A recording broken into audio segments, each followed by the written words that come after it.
Welcome back to the Bitcoin Layer. I'm Nick Bhatia, and today we have United States Senator Cynthia Lummis. Senator Lummis, thank you so much for joining us. It's my pleasure to be with you. How are you, Nick? I'm doing well, and thank you for joining us from Washington today. I have a bunch of questions about Bitcoin, but I know we have limited time today, so I appreciate you being with us. I want to start with explaining to the people what is a Bitcoiner doing in the United States Senate. When did you have this aha light bulb moment about Bitcoin? And what is it like being a Bitcoiner on Capitol Hill? Oh, my son-in-law and my daughter introduced me to Bitcoin back in that 2013, 2014 timeframe, pretty early. And my curiosity was raised because so many of the terms they were using reminded me of mining for gold or any other commodity. There were so many comparisons that it just made instant sense to me. The thing that's hard for people my age to grasp, and that's true, I believe, in the Senate, is we're used to stores of value, money, being issued by governments.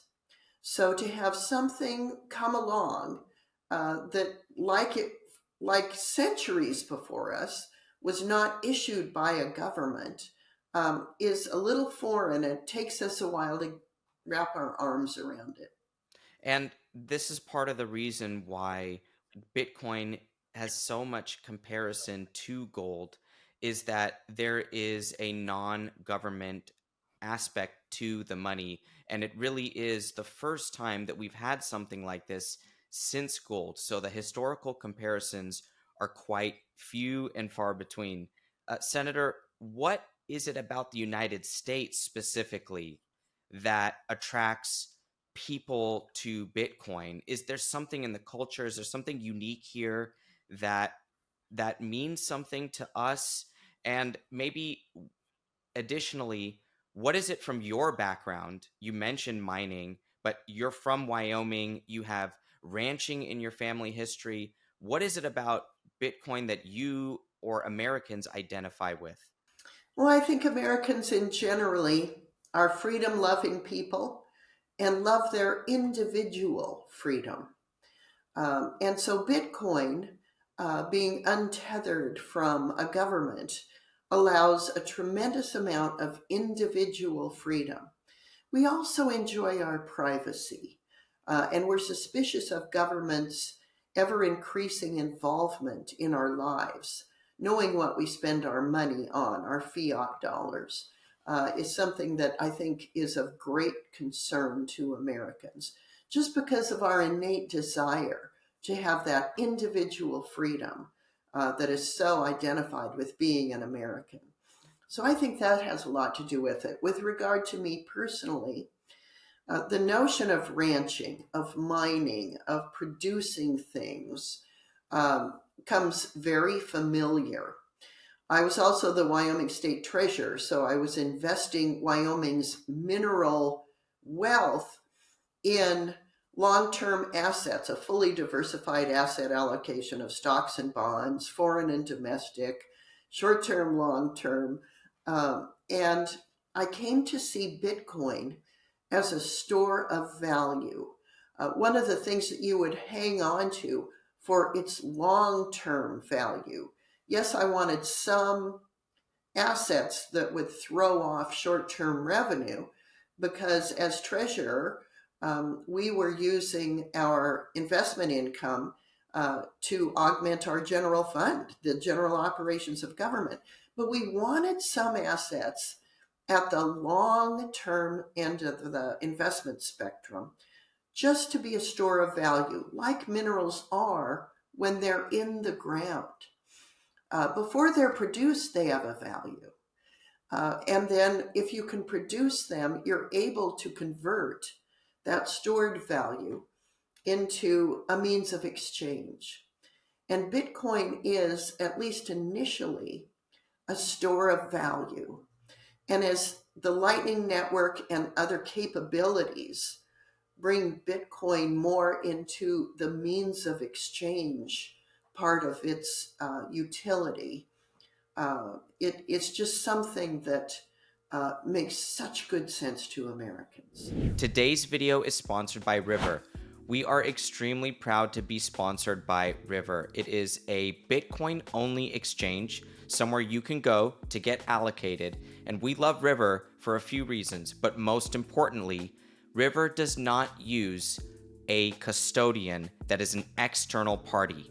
It uses its own method of multi-signature cold storage so that you and your funds are not exposed to the world of counterparty risk. Now, River even encourages you to get your coins off of the exchange as soon as possible, and they also have Lightning Network capability so you can get those coins off like that.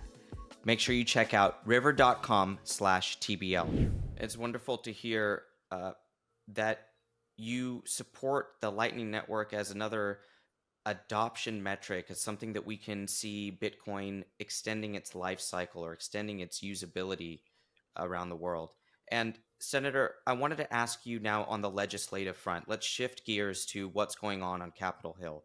There obviously are dozens of active debated topics right now on the Hill.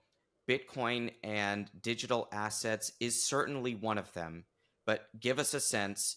Is it near the top of the priority, first of all, or even close to near the top of the priority for the Senate or the House?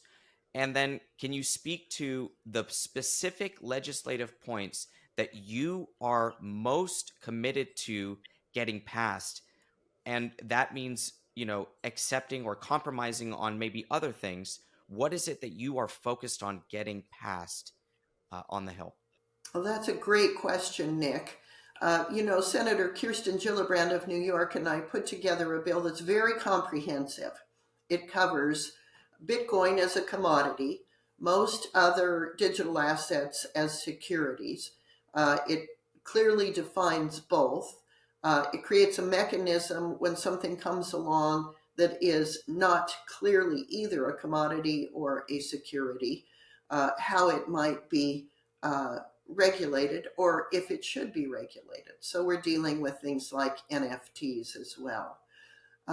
It also deals with stablecoins and with the illicit finance use of digital assets. So what we're finding is by laying out this very comprehensive bill, we've been able to show our fellow legislators what a comprehensive package looks like. There seems to be more of an appetite now to take it bit by bit rather than swallow the whole whale at one time. So the first thing we did is get the illicit finance component of our bill, combined with some compromises we had to make, into the National Defense Authorization Act, the NDAA. And that passed the Senate in the summer. So we want to make sure that that continues to be part of the compromise on the NDAA. And we think it will be because there are allegations that Hamas is using cryptocurrency to help finance its violence. And so we're hopeful that we can remind people that that was an important component of the NDAA. The next thing we expect to move is with regard to stablecoins. And we had been working, Senator Gillibrand and I, with both the White House and with Congressman Patrick McHenry, who is chairman of House Financial Services. Now, Patrick McHenry is currently the Speaker Pro Tem of the House, a position that exists and puts him in the chair for as long as the U.S. House does not have a speaker. So he's distracted right now. We've had to cancel, I think, 3 meetings already with him and Janet Yellen, Secretary Yellen, so we can work out the final details of a stablecoin bill. And that will require some compromise because we're dealing between the executive and legislative branch, the House and the Senate, the Democrats and the Republicans. So if you throw that many different sets of eyes on something, it's going to require compromise. But we think we're getting really close, and we expect that to be the next aspect to move. I think it can still move this calendar year, but now it kind of depends on how long Representative McHenry is tied up in his role as Speaker Pro Tem. It could be that we could even move with some of the commodities components, which certainly affects Bitcoin the most because Bitcoin is a commodity. If we did that, it might even come through the farm bill, the 5-year farm bill, because commodities in general fall under the jurisdiction of agriculture, and the agriculture committees in the House and the Senate are both working on the 5-year farm bill. So as you can see, Nick, it's getting divided up in bits and pieces, and I'm pretty certain stablecoin will be the next piece of the chessboard to move. So thank you for explaining to us that there is an aspect of compromise in each one of these components to be able to move the legislation forward. But from a Bitcoin perspective, and I want to take it from that Bitcoin purely perspective right now, individual legislative acts that qualify stablecoins as stablecoins, that even compromise to a financial surveillance of digital assets from a defense perspective, any of these little legislative acts, they actually do move us closer to qualifying Bitcoin as a commodity. And that, to us, is the key here. When we sat down together in DC, it's exactly what we discussed. You asked me what is the most important thing, and I said it is the definition of Bitcoin as a more neutral existence, and that neutrality is consistent with what a commodity is, not with what a security is, because a security is issued. So just tell us and summarize maybe to somebody that is only interested in the impact on Bitcoin here. How important is it to you that we get Bitcoin as qualified as a commodity? And then maybe even give us some hope here that we could actually get this in the farm bill. What are the odds there? Is that something that you're targeting, trying, or something that has some momentum? Well, there's two things that have been happening while there's been this delay in getting more senators and representatives to understand that Bitcoin is different from other digital assets. In their minds, most of them were lumping Bitcoin and other digital assets together. And as time has gone on, I think there has been more understanding that Bitcoin is unique. Bitcoin is a commodity. That is understood by the head of the Commodity Futures Trading Commission. That is understood and expressed by the head of the SEC. That is more understood in the White House than it used to be. The White House has been an area of concern for us because we haven't seen them focus on this. I believe even at the Fed, there's more of an understanding that Bitcoin is different, that Bitcoin is a commodity. So having the leaders of the agencies in the executive branch that are the regulators of these digital assets distinguish Bitcoin away from other digital assets has been enormously helpful. So there is a chance that Bitcoin could receive some recognition as a commodity in the Farm Bill. I would say right now it's still less than 50-50, but it's closer to 50-50 than it was 6 months ago. So the other good news is the chairs of the ag committees in the House and the Senate and the ranking members, so on a bipartisan basis and bicameral basis, there's an appreciation that Bitcoin is a commodity. And so the fact that we're through having to explain that and go over it and discuss it and distinguish how Bitcoin is different from other digital assets is starting to become something that's in the rearview mirror, which is hugely, hugely helpful.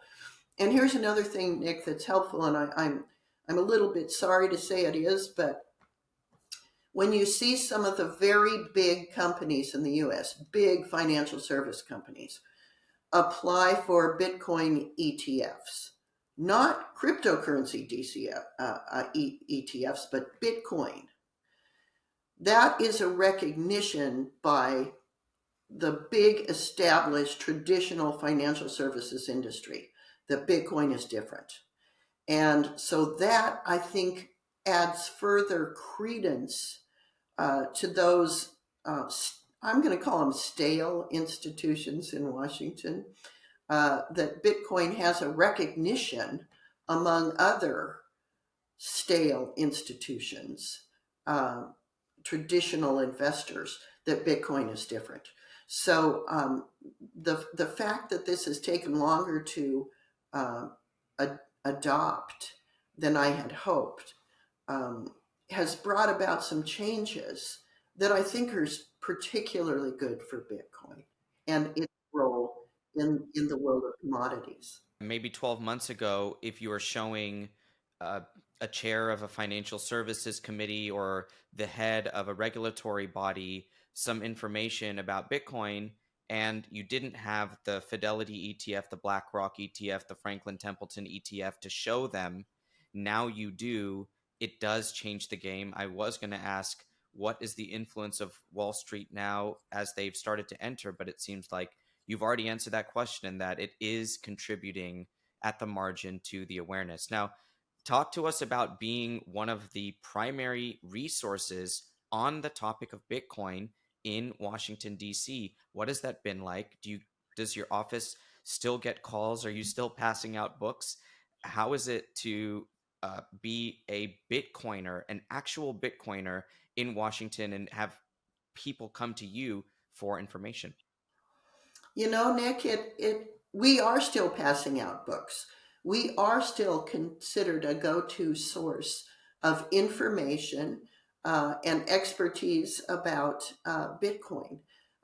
That's a little scary because I wish I knew more about Bitcoin than I do, but thanks to people like you who've written very, very clearly about Bitcoin, we can hand out your book, which we do on a regular basis.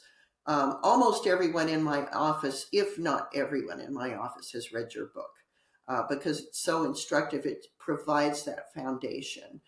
So I highly recommend and give out your book.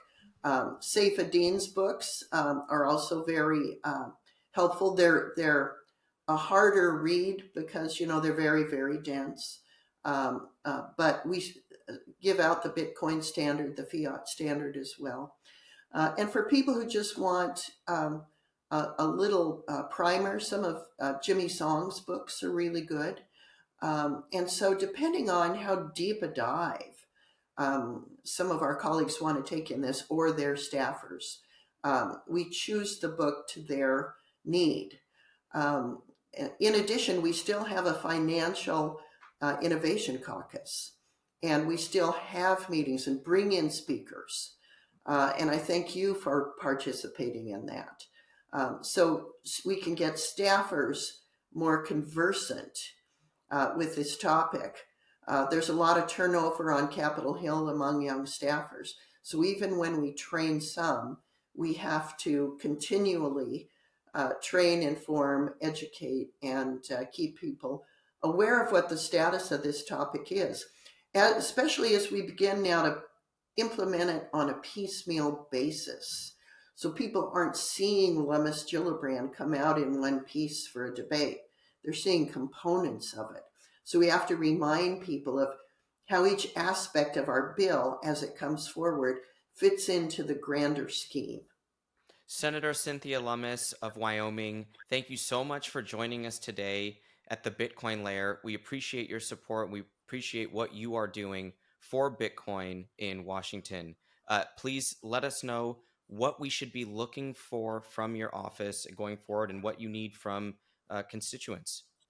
I look forward to staying in touch, Nick, and I want to congratulate and thank you for the role that you've played in Washington to bring awareness to Bitcoin, bring knowledge and expertise to this topic, and to be able to explain it in a way that people can relate to. Because as we move forward, your voice is going to continue to be really important. So thank you so much for all you do.